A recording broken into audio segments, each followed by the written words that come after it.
Christ alone, my hope is found. He is my light, my strength, my song. Bonjour, frères et sœurs. J'ai une question pour vous aujourd'hui un peu provocatrice. Est-ce qu'on peut changer la volonté de Dieu? Ma réponse à ceci va vous étonner. Oui et non. Non dans le sens que ces décrets sont immuables, inchangeables et éternels. La Bible est très claire sur ceci, même si certains n'aiment pas l'entendre. Que la volonté de Dieu est vraiment certaine sur toute cette existence. Mais oui, parce que les décrets de Dieu incluent l'intervention de l'homme. Un exemple extraordinaire de ceci, c'est Daniel. Dieu avait dit par le prophète Jérémie qu'après 70 ans, Israël allait revenir de cette déportation. Mais il l'a inclus dans ce décret immuable, ça va être par la prière. Et donc, c'est le fait que Daniel, et peut-être d'autres aussi, ont prié envers Dieu, dans le moment que c'était les 70 ans, qu'Israël est revenu de la déportation, comme Dieu l'avait dit. On a un exemple de ceci aujourd'hui dans le livre de Nombres. Vous vous rappelez, le livre de le Pentateuque, pas le livre, mais le Pentateuque, c'est vraiment la loi. C'est Dieu qui exprime et qui partage justement quels sont ses commandements et qui prépare le peuple à pouvoir vivre finalement ceci. Ça leur dit leur histoire, mais ça leur dit aussi, voici la loi, voici l'alliance. Mais ce qui est intéressant de voir, c'est comment que la loi de Dieu, elle est interconnectée avec la réalité du peuple d'Israël, de leur vie à eux, la communauté dans laquelle ils habitaient, et le fait qu'il y a des situations qui ont amené des changements, je peux dire, des ajouts, des annexes à la loi de Dieu. Un de ces exemples, c'est celle qui se trouve au chapitre 27, où est-ce qu'on nous dit que les filles de Tselophocad, je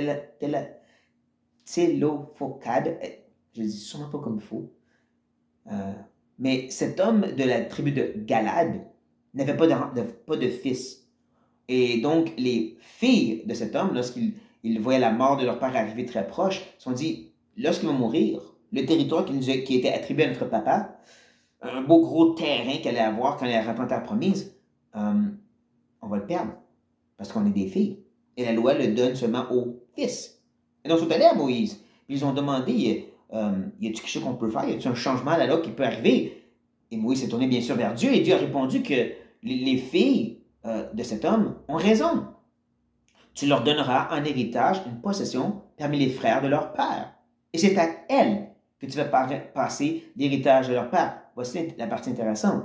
Tu parleras aux enfants d'Israël et tu diras, lorsqu'un homme mourra sans laisser de fils, vous ferez passer son héritage à ses filles.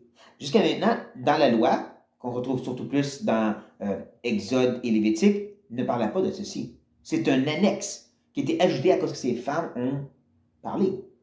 Mais est-ce que Dieu savait? Oui. Est-ce que Dieu avait préparé ceci? Oui. Je crois très bien. N'empêche, c'est cette interaction, c'est cette obstination de ces femmes et leur inquiétude qui a fait en sorte que cette annexe a été mise à la loi et que les futures générations, où est-ce que l'homme allait juste avoir des filles comme enfants, ben, ils allaient être protégés. Et même un peu plus tard, c'est le fait que d'autres ont dit, ouais, attends une minute, s'ils se mariaient d'autres tribus, le territoire est donné à d'autres tribus. Donc, ils étaient obligés de se marier dans leur propre tribu pour que ça reste dans cette tribu-là. Mais ça, c'est beaucoup de géographie que vous ne pouvez pas connaître, c'est pas important. Mon but, c'est de dire, comme avec Daniel, et même d'autres exemples, on voit que Dieu a pas permis, mais a mis en place, dans ce grand plan souverain, l'interaction des hommes, qui est vraiment un mystère extraordinaire entre les décrets immuables de Dieu, la volonté muable de l'homme et comment Dieu travaille en équipe avec ça. Et cette histoire nous le montre. On a notre bel exemple, c'est avec Caleb. Appelez un de ces deux espions qui ont osé élever la voix pour dire « Faites confiance à Dieu ».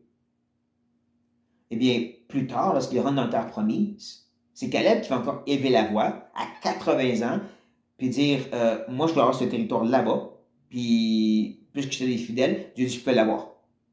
Et on lui a donné. Mais c'est parce qu'il aimait la voix.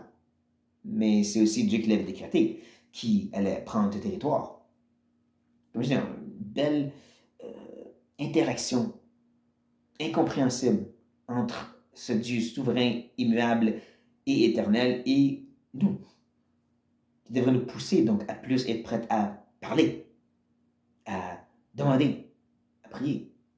Pas pour changer Dieu, mais pour participer à l'œuvre de Dieu.